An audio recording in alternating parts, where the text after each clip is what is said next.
The Going Way Back Show with Money B. Classic hip hop, raw and uncut. It's the Going Way Back Show with Money B.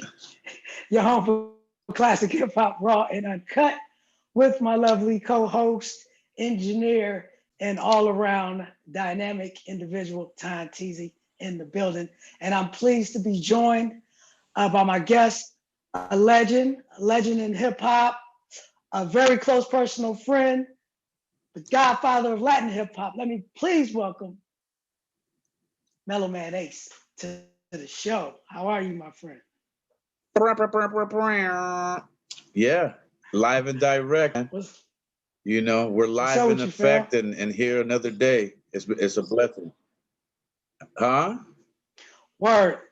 So, you know, on the show, we definitely love to celebrate and get into the past history and everything, but you have equally amounts of new projects and you're always moving.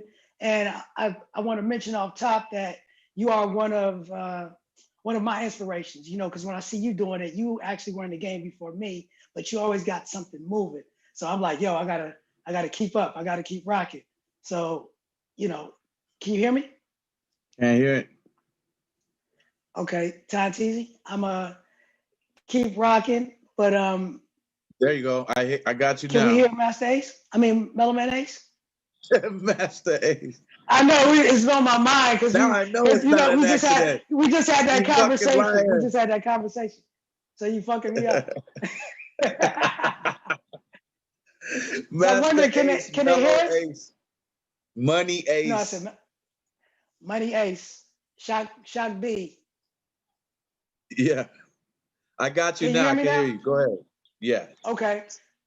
So I kind of want to fast forward and jump into the things that you have going now because there's so much. You have a new album that's about to drop. We just did the video to the new single, $1. So let's talk about that first. Tell me about the concept of the song. You know, I'm featured with you on the song, but let's tell the people what the song is about and how you got that. Yeah, it's crazy. The actual song came to me in a dream about 3:30, 3:45 in the morning. And I jumped up and I ran over to the studio where my son is usually up that late or that early, and he wasn't there. So I was like, well, what do I do with this? Because all I had was a little melody and a little jingle, the da da da da da da da da da da da da da, right? And so I put it in a phone text verbal message, like a verbal text message, and I sent it to him, and I went back to sleep. The next day, he called me. He was like, "Yo, Pop, that shit right there sounds like it could go." And I was like, "Yeah." He says, "Yeah, you should write something to it and track it. Let's track it." So then he had a beat. He pulled up, and it just didn't work to the beat that he had. So I told my man Condor from San Francisco what the issue was, and goes, "I think I got a beat for it." So he sends me this beat, and it's like, wow, it matched perfect. I said, the only way this is gonna work is if we have an MC from the Bay, from the Bay Area on it with me. And I was like, and then Kazal said, "How about Unc?" I said, "Money B?" He's like, "Yeah."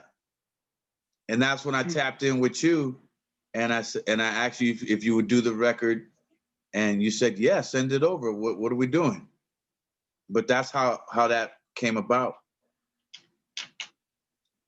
And what was great about when you sent it to me is that you didn't tell me that the producer was from the Bay. You just sent me the record, but it spoke to me, right? So now it kind of makes sense.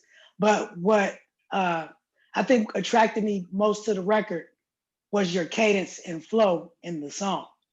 And I don't think you get recognized for being like a true lyricist and an MC that can adapt and can change flows and cadences. Do you feel that you're unrecognized in that aspect, Right. I honestly, I do, but it's not like I've ever been the most lyrical dude, but I am probably the most versatile dude because I can do a lot of different things. And I think I Right. lose a lot of people when they think I'm going to come like the last thing I did, right? And then I'll totally switch it, and Right. then I'll lose all these people but gain other people. And so I think that's why that happens. In the business month, they want you to sound the same all the time. And I have a problem with that because Right. I'm bilingual. I can do this in two languages and then blend both languages together to create another language. And so with those different styles, there are different demographics of people to tap into, right? Mm-hmm. And so I think that's probably why, that happens. And yeah, I feel a little slept on it, but what are you gonna do?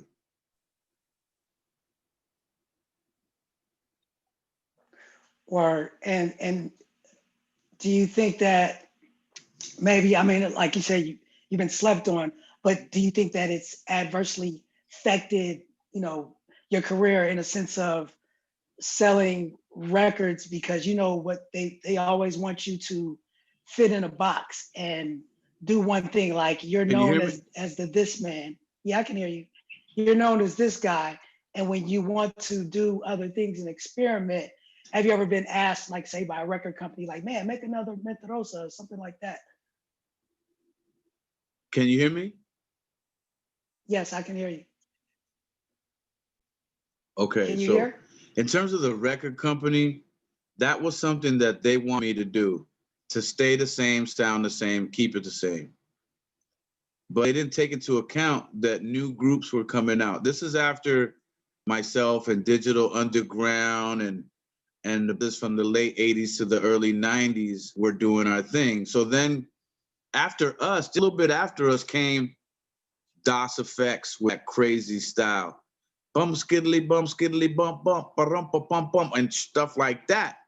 And then we had Mhm. Drez and Black Sheep come in with that unique sound. And then we had Cypress Hill come in 91, 92. So things needed to change and Mhm. tweak and be tweaked. And I think the label didn't want me to do Right. that. They wanted me to keep it the same and keep all the songs bilingual. But I was like, nah, I'm falling out of love with this. And I didn't get into it to stay the same like that. And being a Cuban musician, it's just something that you don't want to get pigeonholed like that. You want to be able to try, different blends and different ideas.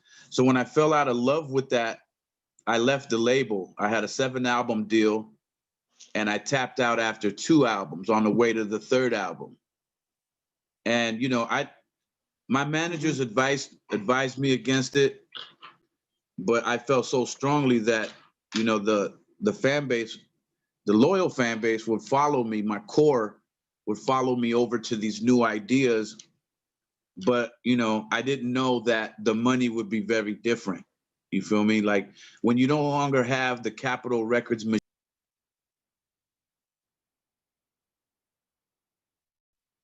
If you can things hear can me, get you hit your yeah. yeah, things can get a little Right. bit funky when you don't have that Capitol Records machine money behind you. So now your promotions start to suffer and radio's not looking for your record as much. You know what I mean? And I didn't realize those Right. things would happen. But in terms of the fans, the fan base, I got lucky because they're smart. They know what they want and who they want it from. So when they come looking for that bilingual stuff, they still call for me. They still look for me. And they'll find other gems that I've left on the internet along the way. Right. Because let's face it, a record is only big as how much money is behind it. And you know that. Right. Well, um, so when all this, during the transition, was there ever a time where you felt pressure? And I'm not talking about from an outside source, but pressure from within to say, you know what, let me just go ahead and do what everybody else is doing and try to fit in just to get back in the game in the way that you were accustomed to.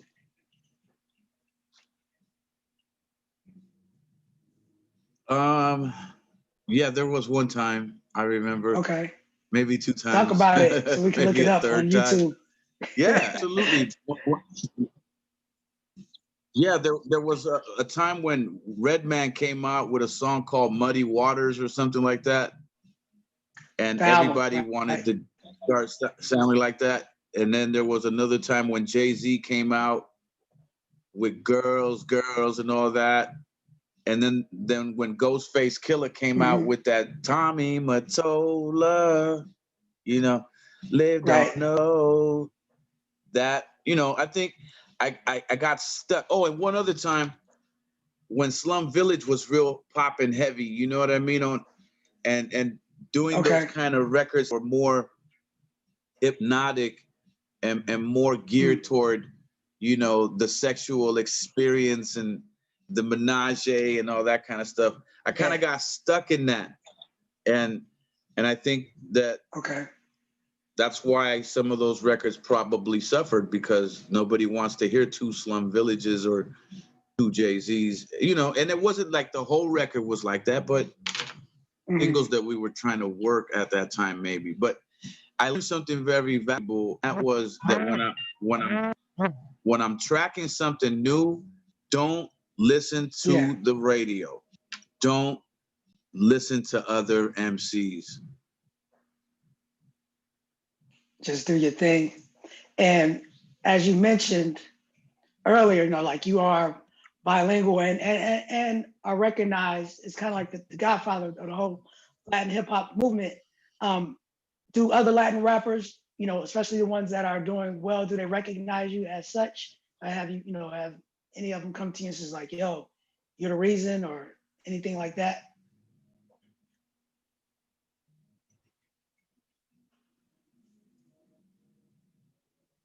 Can you hear me? I'm sorry, say that again. I'm just saying, like, you being recognized as the godfather of Latin hip hop. Are you recognized, or have you been recognized by Yeah. some of the newer Latin artists that have been successful? Because there was the whole, I don't know what they called it, but it was kind of like the I don't know, like the gangster rap. It happened in all cultures, but then it was the reggaeton movement and just where it is now. Are you recognized by the popular artist as being the one that kind of brought it to the forefront or started the whole movement? I'm gonna keep it a buck. That's a great question. I've never been asked that before. I'm gonna keep it a buck with you. Hmm. And the answer to that is no. And here's why I think. Okay. For instance, Pitbull, he even took a title from me and reused it, right? And of course, we all know what that is. Hmm. That Mentirosa one made a great big hit out of it. And Right. then when it was time to meet me, we were doing I was running with Be Real at that time, doing the Gunslinger project, and we had a show with him and some other people. And when he knew I was gonna come in for sound check, he dipped out the other side, like thinking like I might, like yeah, thinking I might wild out on him, like or be like, "Yo, dude, where's my royalties on that?" And being Right. that we're both Cuban, it didn't make no sense for him Yeah. to run like that, right? He didn't have to run like that. Plus, he had already worked with Cypress Hill on something else. So he should have known it was cool and it was peace. Like all he had to do was talk to me like, yo, bro, I know I stole your title and I put it. But he was that kind of guy. He wanted to come for the throne and take it and then do what he was gonna do with it. And he makes no apologies for that. And on one level, I respect that, but on the other level, I have no respect for it. And to this day, But when it comes, you've never had a no, I conversation with him. no, no, no. Wow. Yeah, I would have thought because you guys are both Cuban, that would have been like a no-brainer lock. Yeah, me too. But there was a second time he ran from me at the W Hotel here in Beverly Hills, and that was the first time it happened. The time with Be Real was the second time, So I really knew there was a pattern. He doesn't want to see me. At all. But for That's the kind of most part, crazy. all the underground guys, the underground guys are really good about shouting me out on a record or giving me props and dap when they see me. But the top 1% guys try to pretend like I had nothing to do with that, which is, you know, it's Such just as like, unfortunate that they feel that they can't give credit where credit is due. word. Like Well, they let's feel bring it like it's back, gonna take some money for their plate or something. I don't know. or take some shine away from them somehow, some way. Uh-oh. I think your mic keeps going out. Can you hear me? 1 2 1 2. Can you hear me? Great. Now I was saying let's let's go back to the the underground in LA. And so with a lot of Yeah. with a lot of us in hip hop and people that don't know you like I know you, you know, to me you're in the same space as say a Tupac.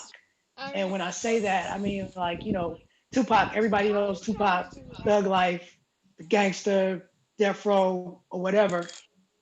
Can you Can't hear hear me? you. Can you hear me? You there? Mellow. 1 2. Um, huh. I'm trying. 1 2 1 2. I'm gonna do a show till you can hear me again. Check, check, check, check, check, check. Can you hear me? You can hear me now? Now I can. Yeah. Okay, Now I I don't know can. what's Yeah. going on, but I was just saying, like Tupac, Tupac's I known for think what he. when you're closer, Well, my when you're mic is closer, here. I can My hear you. mic is When you here. back up a little bit, I can't hear you. Okay, for superstition's I don't sake, know why that I'll is, but stay. it seems like every time you lean up. Okay, but people don't know that Pac was a b-boy at heart, just like yourself. You are hip hop at its essence. You know what I mean? When I talk to when we talk or when I see you. So a lot of us, when this whole new wave of what do you call it, street music or gangster, whatever it is, when it started to change, um, in in the Latin part of that, did you feel a certain way, or were you like, wow, this is something new, this is dope, yep, this is what I know, coming from the street? What was your reaction to when just the street music started coming out from the Latin side of things? I encouraged it at first, I Mhm. encouraged it at first, and then I realized, like, wait a minute, labels are duplicating my sound. One thing is gonna lower the property value around my house, and Right. number two, it's gonna take some food off my plate, right? Because now if you can mass produce Money B or Mhm. Digital Underground, if you can make 10 other digital undergrounds, that would have taken money away from the original Digital Underground, right? Right. Right. If Cats would have came out with the crazy stage show that you guys had, and the 10 guys on stage, everybody playing a pivotal role in that party essence of what a Digital Underground show was, you guys, number one, Mhm. wouldn't have had so many shows, and number two, your pocket would have dwindled, right? So that's what happened to Right. me. The labels regurgitated my formula and then threw it back to the people and say, this is it too. Get this one too, and get this one. And that's what the industry does. They squeeze all the lemons out of something, then they throw it in the garbage and they go, okay, he's no longer cool anymore. And that's when we started to lose the control on hip hop, now to a corporate level and entity, and we let that happen. You know what I mean? As MCs, as people who came into to from a cultural standpoint, to just rock parties and do what we do, and then they turned it into all this other stuff. Right. And I've never been, to get off my lawn guy. So, I appreciate, the new music and new artists that are coming out. Um, do you find yourself being, or have you had a chance or been approached about being like a mentor to some of these young artists that are, making noise, but they're still interested in the ethics, or I don't know if you want to call it the right way, or interested in the history of hip hop and really want to know how it was done and how they should proceed with it? As the years go by, that's also a great question, man. As the years go by, I'm seeing less and less of that. Less guys care about the actual past of it, and more guys care about how they can get rich. And I think that's the cultural age gap, the age gap or the divide in it, because there's a way to be a traditionalist and still get money without having to to just let your pants down at the table every time you sit down and go, okay, yeah, sure, I'll do that, I'll do this, I'll do that. There's a way to do that, and you can't. There comes a time where you can't be scared to go home. You can't be scared to go back home. And unfortunately, some guys will take that bait and that piece of cheese for another day in the sun, or another day under bright lights, and it depends. I mean, some people will look at me and say, you're an idiot for leaving $500,000 on the table at Capitol. And then there are other people that will say, yo, I respect that. You have integrity, you have moral, So it all depends on which side of the table you're sitting on that day.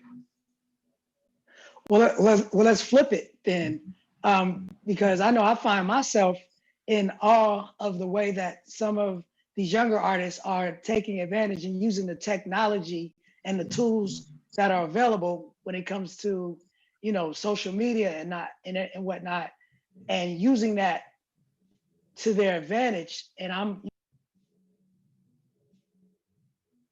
Oh, I had you. Now I lost you.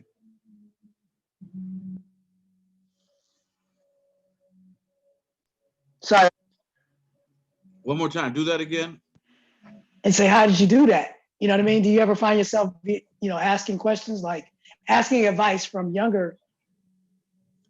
Yeah, I do that a lot. I think if you just watch guys like Nipsey Hussle, rest in peace, and guys like Kendrick Lamar, even this new kid that's out now, Beno Riddle, if you look at what they're doing, they're not caring what the record company wants to see or hear, and they doing their own thing and making the record companies and people just come to their party.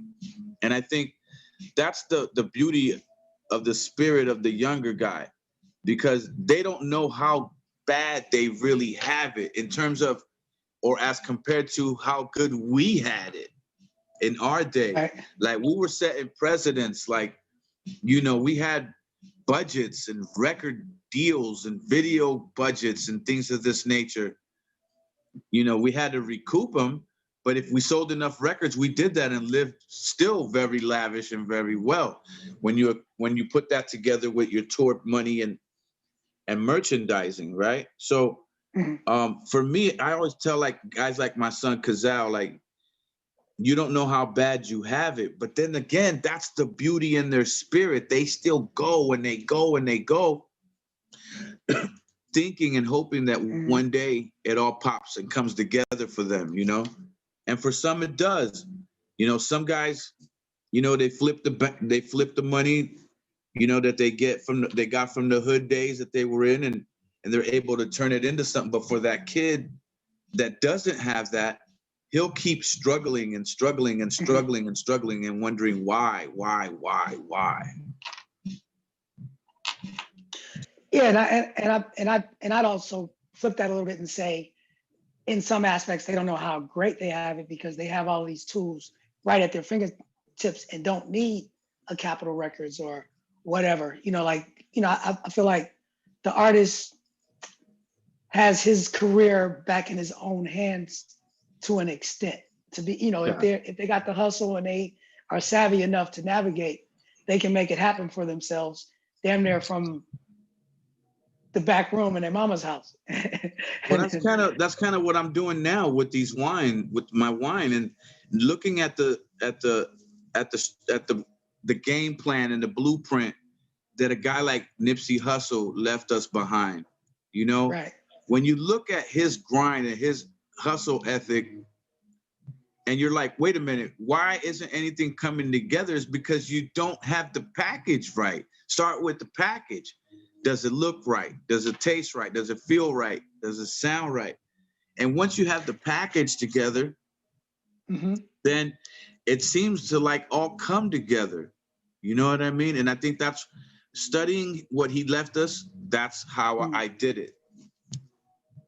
That's how. And before you go any further, you're talking about your wines and you're talking about your new brand, Havana Wines, and I'm actually sipping and celebrating with Tantizi, the Mellow Merlot right here. Yes. So talk about Mellow Merlot. Cheers to you. Congratulations. Oh, and don't forget my friend Mellow Moscato. Mm-hmm. Yeah. And it's delicious, by the way. So talk about how you even got into the game.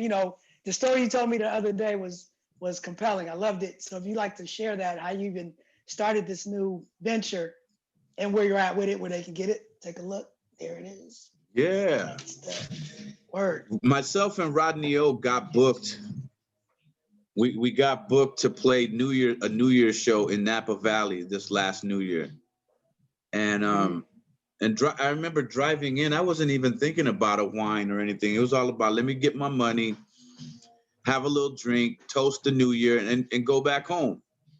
Right. And then after my set, on my rider, I had a bottle of wine. And so the promoter brings it over and he goes, man, you drink wine? I'm like, yeah. He goes, most rappers drink Hennessy and Crevassier when they come in here, And I was like, yo, I also play golf, man, and I'm about my people. So what's up? And he was like, no, relax. I'm just saying. He says, you should start your own wine company because we're sitting in Napa Valley, right? Right. And I didn't think nothing of it because I started thinking for 2 seconds, like, man, I can't afford to invest in such an endeavor like that, So I thought nothing about it. The next day, we're driving back through the countryside, and I'm looking at the vineyards on my way back. I'm checking out the vineyards, like, wow, look at this, Right. So in January, he starts sending me links to different interviews, and and here's such and such winery, here's such and such vineyard. And then in around April, no, right after COVID hit, he sent me a link of an interview of Drew Bledsoe that used to play for the Patriots. And Drew Bledsoe had bought a vineyard. Now, I can't afford to buy a whole vineyard. That's like acres and acres and acres and acres and acres of land. I couldn't do that. Yeah. So, but I loved it. I love to see Drew Bledsoe winning with that. It was a breath of fresh air. So later on in that month, now we're in April, and he said, look, why don't you go meet my guy in Inglewood? His name is Ray. I sent him some samples for you to taste. And I did. I like that Merlot, and I chose that one. And then I started thinking to myself, okay, but I still don't have, $175,000 to do this. And then lo and behold, this guy Ray told me how to begin and what kind of real numbers I was looking at. And I said, wow, I can do this at a smaller scale, on a smaller scale. And that's how I did it. I started on a smaller and frugal scale, and to the point now that we're taking huge orders overseas from China and Japan and places like that, and we're growing daily. And I can see in the chat that people are asking where can they get it now? Oh, right now, I mean, right now you can get it straight from me, straight from the horse's mouth, my friends. Get it straight from me. We're working out some details with supermarkets here, especially the Latino chains like Superior, Vallarta, and Northgate stores right now. But until that's done, get it straight from me. Just go to my Instagram, mellow_man_ace, and get it from me. Mm-hmm. I was about to ask you about that wine. I just went blank. But anyway, I'll come back to it. Maybe it's the wine. It's delicious. Yeah. But it'll get to you Good for save. real. Yeah, for real. Good save. And Good and while save. I'm thinking about it, you did gift us this bottle for Ty T's birthday last week. Yeah. And that's just a segue to remind everybody my birthday is coming up next Tuesday. So I might have to order another bottle from you so we can keep this party going. Yeah. You might like the new one. I'm just starting to come out with the Cabernet Sauvignon. That's insane. I call it 1973, the year hip hop started, because I feel like the wines have given me a new birth. You're gonna love that one too. So maybe I'll give you one of each. Okay. And my question came back to me. I just remembered. I'm glad I did that. Because I know that you have an interesting story about how you actually move your wine. You kind of taking your experience from the music business and doing like pop-ups and kind of touring and setting up shop in different cities. So talk about that, because maybe you'll be in a city where some of the fans can see you and grab a bottle. Absolutely. Yeah. Hip hop really, being in the rap game really prepped me for this. We did a pop-up in Bakersfield, I want to say about a month ago, and we sold out in 5 hours. And they asked me to come back. This was a Friday, and they asked me to come back on a Sunday. So we went back Sunday, and we sold out again. So then my boy Tony Vibes up in Modesto saw what was going on. Shout out Tony Vibes. Yeah, shout out to Tony Vibes, man. He saw, the pictures floating around on Facebook, and he was like, yo, we should do that up here. And so it wasn't something that was planned, but it's something that's happening organically. And I think when it's an organic growth like that, it could be equally as special as the over the top, media campaign and the whole nine, because now it's more on a grassroots level, and people are getting involved because they want to be involved, not because they're being pressured to be involved, right? Yeah. And so we'll be in Modesto September 26th to do the Mellow Modesto wine mixer. And if I could go into my phone right here, I could give you the address, but I can't. So send it to me and I'll post it when this goes live on YouTube. I'll put it in the info box where they can go and grab it. So you give me that information. I'll make sure they get it. Plus, they can always get information, on your IG or Facebook. Tell them again. It's Mellow_man_ace on Instagram, and just Ulpiano Reyes on Facebook, or you can check the Facebook page. But it recently got hacked, so I'm only back up to like 1,000 fans on that one. But I'll put the information on there sometimes too, so you'll get it there. But Ulpiano Reyes is the page you'll find me mostly on the book. All right, and talk about the you have a marketing campaign also for your single $1 that we did the video. Talk about that. Why are you talking about Ulpiano? Yeah, I'm still rhyming, doing the thing, and with Money B, it's a blessing to have my brother on there with me. And can you turn it down a little bit? We're doing the thing. Kazal always playing music. Yeah. What up, Kazal? Hey, man. It's your Uncle Money B. You want to say what up? We're doing the Money B show right now. They're going way back. What about Jim? What up, Get in fam? I here, need one of brother. them beats, man. Yo, what up? Hook I a got your brother email. up. Yeah, I got you. I'll send you I'm a zip. working on it.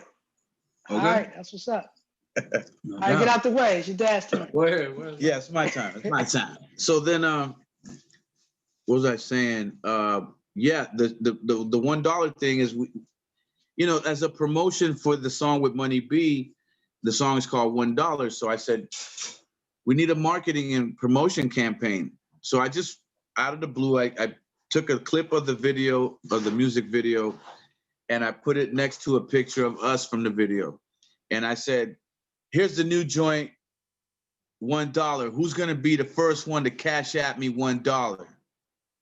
Right? Because the hook go, everybody on the gram, cash at me $1. I'm trying to get rich. $1. Everybody on, huh? Facebook. Yeah, yeah. No, I was Oh, just saying you $1. you doing the $1, right? So $1. next thing you know, this guy named Keith Boyles, I'm looking, and the little icon popped up on my phone from Cash App. And I'm like, oh snap, what? I'm not expecting no money from nobody right now. What's happening? So I go look, and it's a $1. And I'm like, this could work. Next thing you know, by later that night, 5, 6, 7, 8 $1 ones have popped up. And I'm smiling from ear to ear, thinking like, whoa, this is crazy.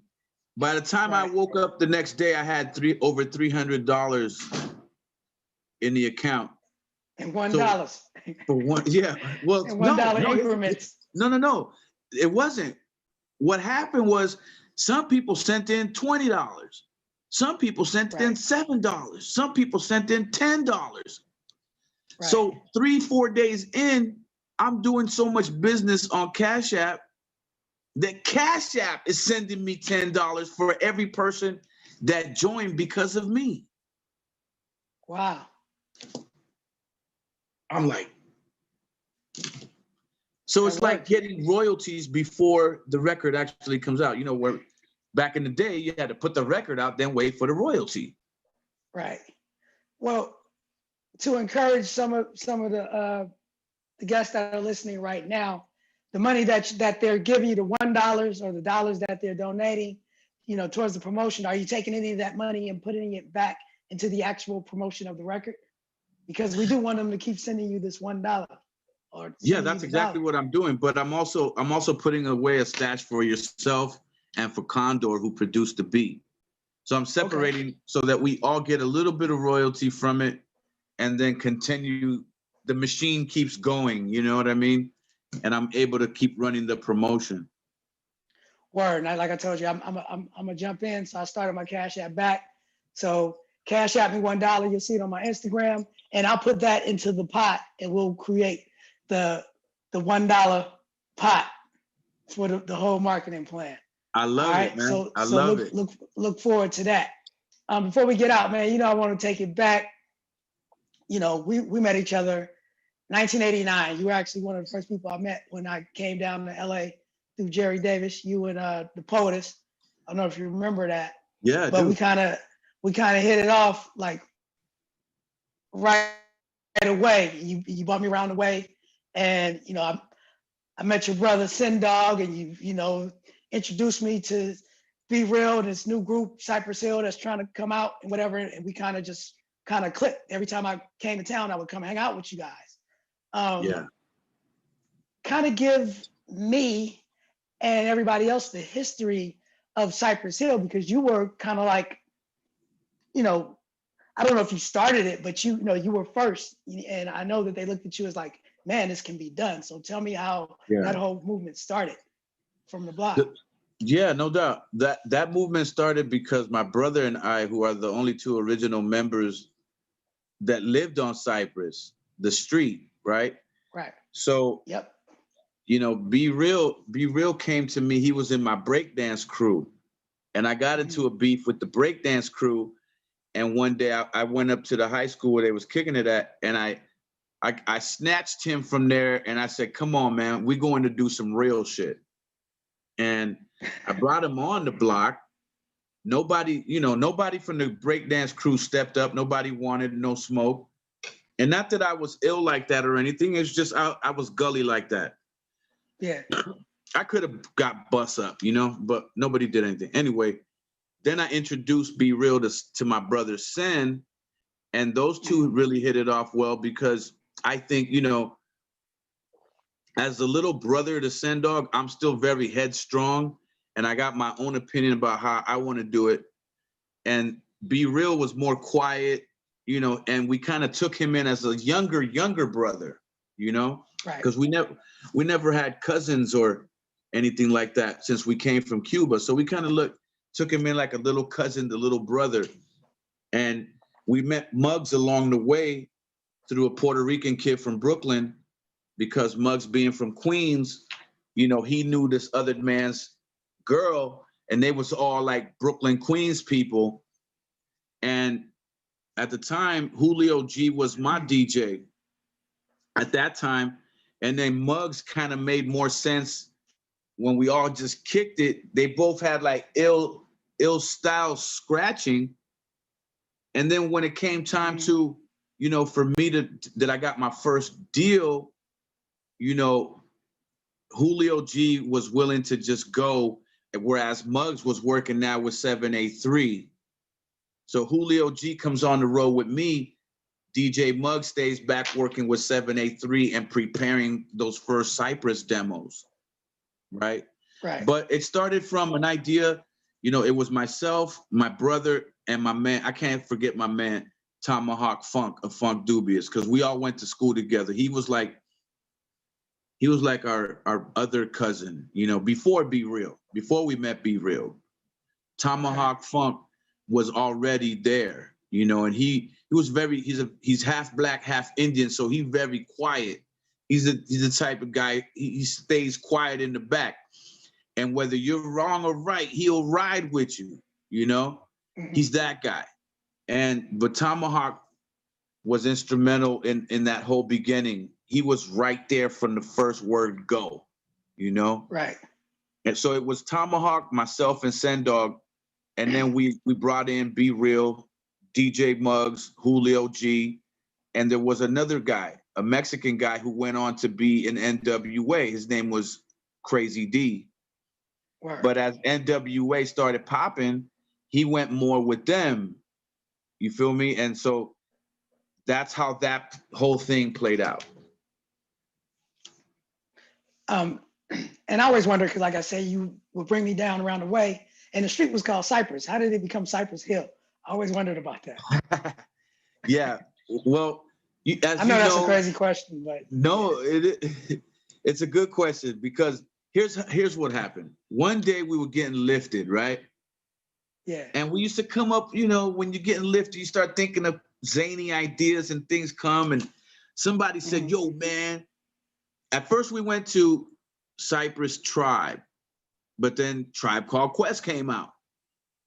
So that one day we're getting lifted and getting zooted, and somebody said, yo, man, we should call ourselves Cypress Hill, because even though it's a flat street, we're on top of the competition looking down. That's what I remember. Right. So I said, okay, and Sen said, okay, and Tomahawk, and everybody said, yeah, we on top of the competition. This is the hill, nigga, we on the hill. Then everybody said, yo, we on the hill. Yo, meet me back on the hill. And everybody called it the hill. So that's how that came about. Then later on, we found out there was a project in Brooklyn, New York called Cypress Hills, Brooklyn. Yeah. And that's how, I think that's what really helped Cypress Hill blow up on the East Coast later on. Because people thought you guys were from there. Yeah, yeah. Right. And so, and I always tell people that I remember when you guys were, or when Cypress was shopping the video, I'm sorry, the album, right? And the demo was actually the album. Like all of those songs were on the demo. And, I was signed to Hollywood Records at the time. And I remember playing it for Funk and Klein or somebody over there, and they turned it down. And I was like, what? But when it came out, it just blew up everywhere, right? Yeah. And now they're on the map. But I always remembered you being part of that. But Yeah. when the group blew up, Yeah. Cypress Hill was recognized as being Be Real, Sin Dog, and Muggs, right? Yeah. So was it because, did you say, hey, I got my own thing, you guys go ahead? Did they ever ask you to officially come along and be in the group? How did that dynamic work? No. See, you got to remember, I had already blown up on a solo tip. Here's what Right, happened. My pops yeah. had, right. Here's that missing link. My pops had Okay. kicked me out of the house, and now I was living at the hood house. And so Okay. I realized, like, yo, I got to do something to get back in good graces with my pops. And Yeah. so I just started hanging out in Hollywood and going places. And one day, DJ Muggs came on the block. I was over there from where I was living. I went from the hood house to my old block on my mother's house. Right. I'm kicking it.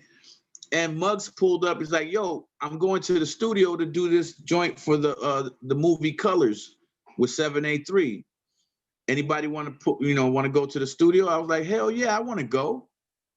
So I jump in and I go up there. And then that's the day I met Michael Ross and Matt Dyke of Delicious Vinyl, who said, yo, we just started a record company called Delicious Vinyl, and we signed a guy by the name of Tone Loc and another guy from USC. His name is Young MC. I'm like, okay. I said, well, I also rhyme, and I rhyme in Spanish too. And they were like, Spanish? The fuck? These are two Jewish kids from Santa Monica, who started a label. Right. And I started kicking some shit in Spanish, and they were like, yo, we love that shit. Come back tomorrow. We'll put you on some tracks, and if you sound good, we'll give you a deal. And so I did that, and they loved it. And I did a Spanish rap. They loved it.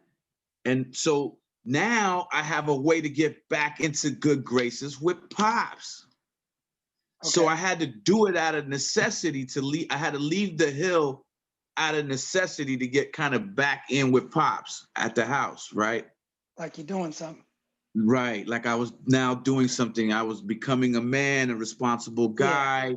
Remember, I'm 19, right. 20 at this time, Yeah. So then when I got the test presses, I remember that day I walked all the way from the hood house, which is like, I don't know, 3 miles on the other side of the city, whatever. I walked back to the hill, and I went to my dad and I said, look, this is what I just did this. It's a record. And he just all but jumped for joy. And he started, yelling for my mother at the back of the house, like, welcome back. You did it. Welcome back.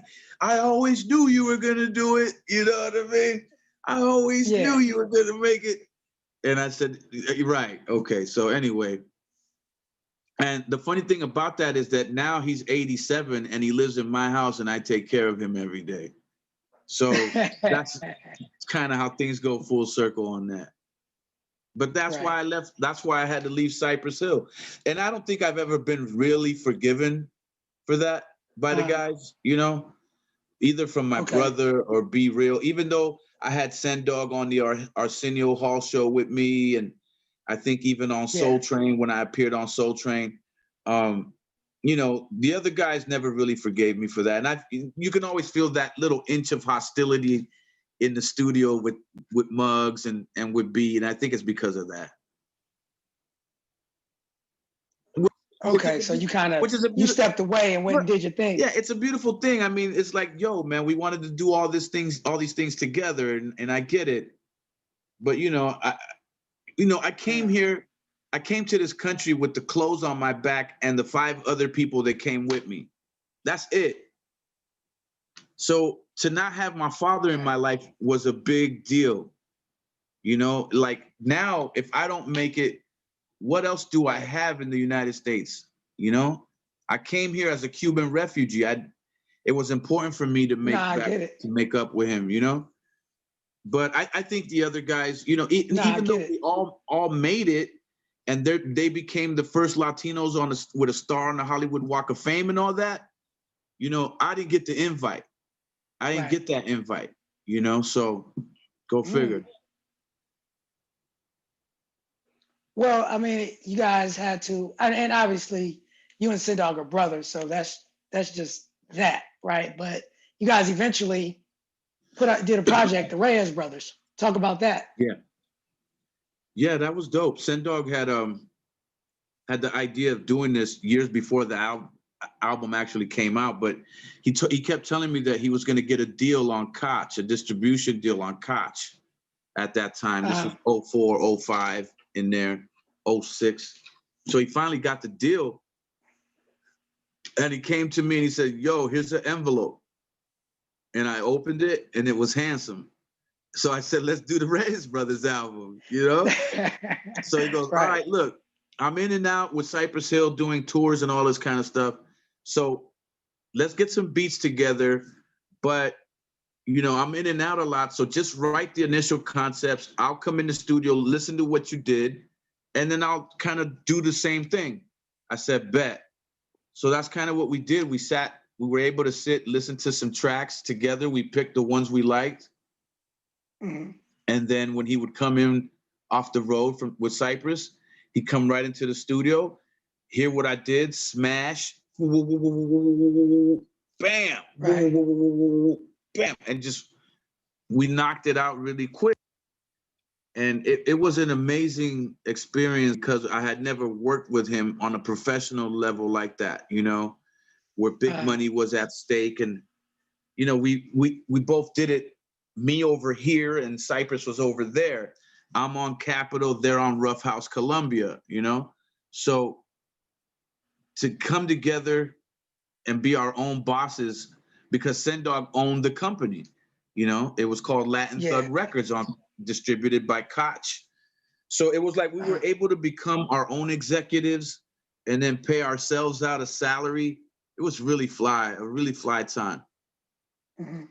And how did it actually dissolve? Was it because of record sales? I mean, I had heard something in the news about was it some kind of disagreement? Like what happened with that? Because it seemed like a great idea. No, it was a great idea. Here's what here's what I can tell you. Okay. There's somebody who got a little jelly of the success that the two brothers were having. That's what I'm seeing from where I stand, my POV. Okay. Someone got jelly that the two brothers was doing something without them. That's my story, and I'm sticking to it. And so that but how person, could somebody have an effect on it? Hold on, I'm getting ready. Okay. I'll get ready to tell you. That certain somebody goes to my brother and whispers in his ear, "Let's go back to doing this," and kind of put that on the back burner for now. And that's what happened. Next thing you know, And that's that. the whole label dissolved. The nigga just left it to his vice president and said, "Here, you can have it." And just went back. And then just went back. Just like that. Damn. Must be nice. He should have left it with you. He probably could have did something. That's the fuck I'm saying. Yeah. You didn't have that conversation? Like, bro, he already had people on paper in those positions, you know. The vice president was Big Marv. The president was Fred Sherman. The vice president was Big Marv of Latin Thug. I'm sure you know Big Marv. He run with Snoop and Bishop and all them dudes. He's the only Latino over there. Right. Okay. So we getting the jazz hands. Yeah, man. You know. No, that's interesting because I mean I always wondered. I was like, wow, why did that seem like something that, you know, brothers, that could just be a continuum.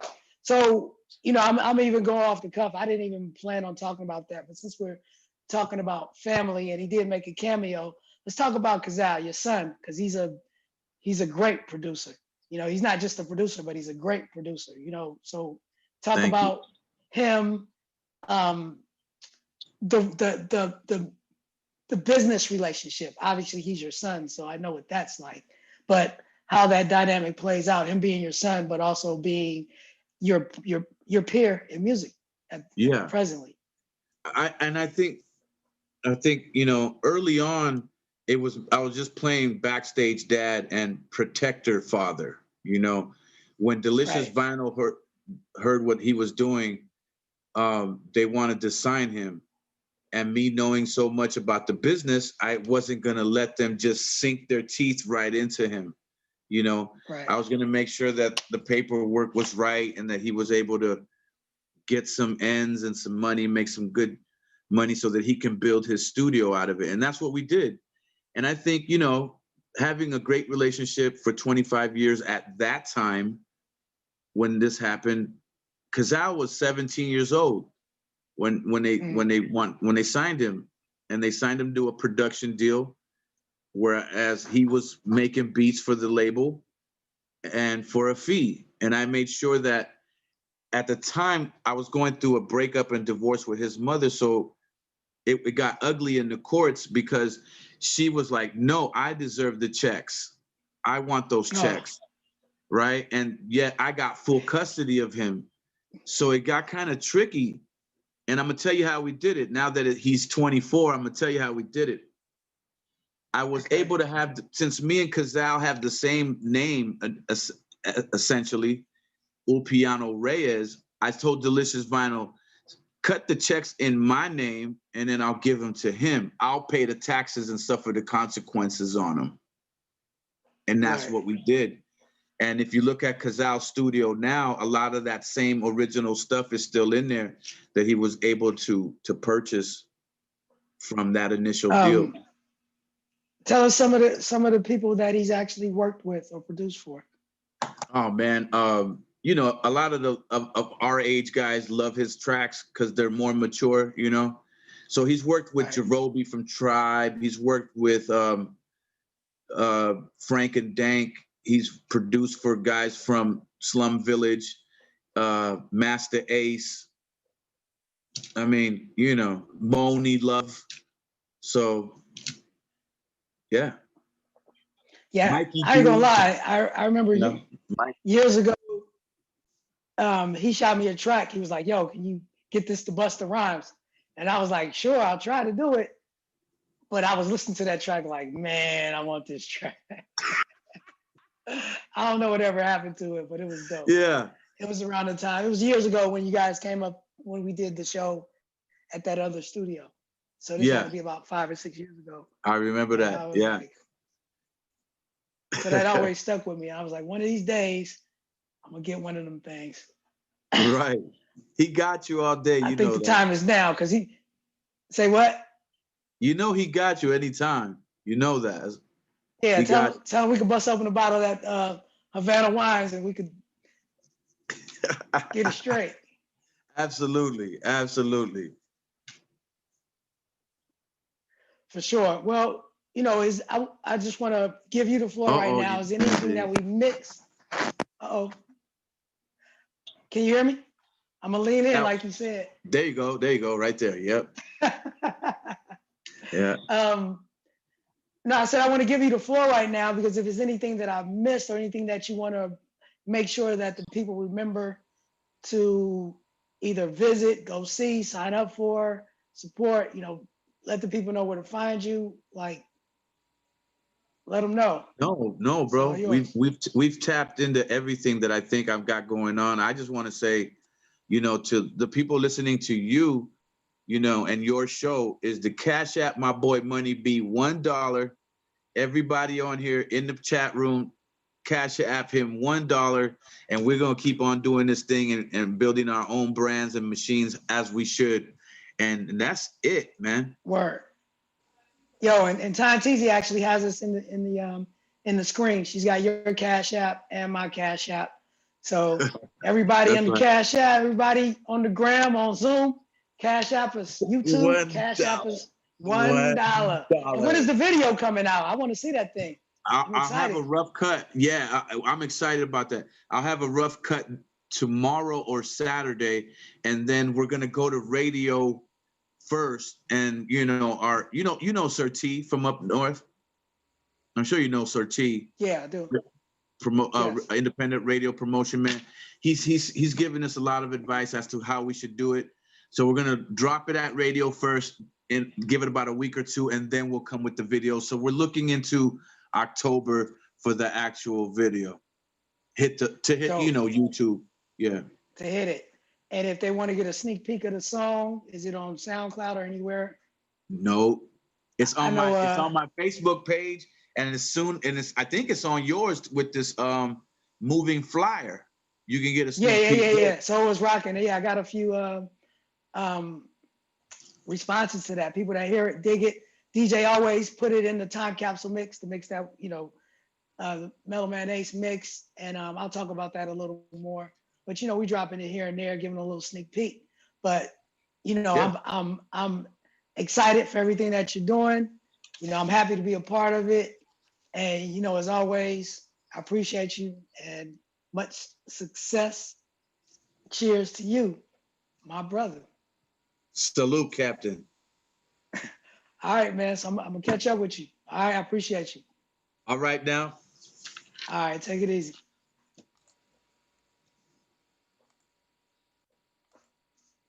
There it is. The legend, the great Mellow Man Ace. So, I don't know if you checked it out, but Mellow was wearing, because the show is sponsored exclusively by dumerch.com and 90shiphop.com, where you get your officially licensed digital underground and classic 90s hip hop artist merchandise. Mellow was sporting that 90s hip hop branded t-shirt. You can get them, check out the info box, go to my Instagram. The link is in the bio, where you can go to the web, or you can follow us at DU Merch or at 90s Hip Hop if you get back on Instagram. What else? Make sure you support. Go to Mellow's page and get you that Havana Wines. This is the Mellow Merlot that was gifted to Tanteezy for a birthday. Tanteezy, you there? Are you there, Tanteezy? Yes. Oh my God. Oh, I see you out there trying to work it out. That's okay. But anyways, the wine is it has a great taste, and I appreciate everybody that stuck with us. I know we had a few issues. Like I said, this is the Going Way Back show in real time. It's not just the hip hop show; it's a reality show. You seen us get it together. Tanteezy doing her best, she's working it out.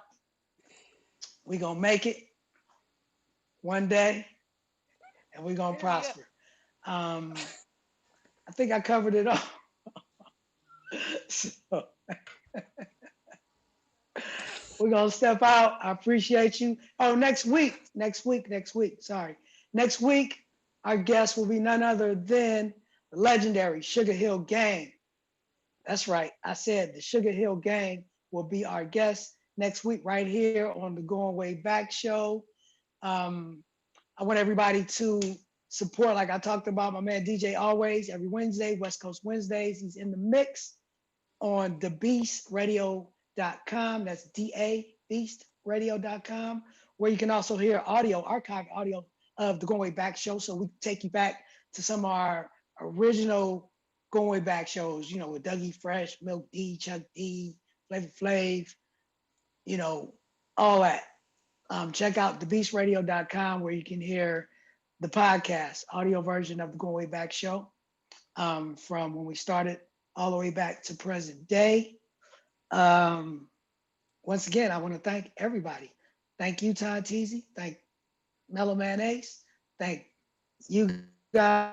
And I'm going to step out. So until next time, I want everybody to be safe, be courteous, be kind. And above everything else, be easy. We out.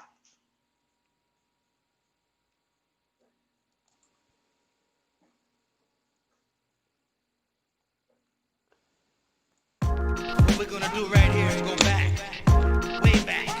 Going Way Back show with Money B. Classic hip hop, raw and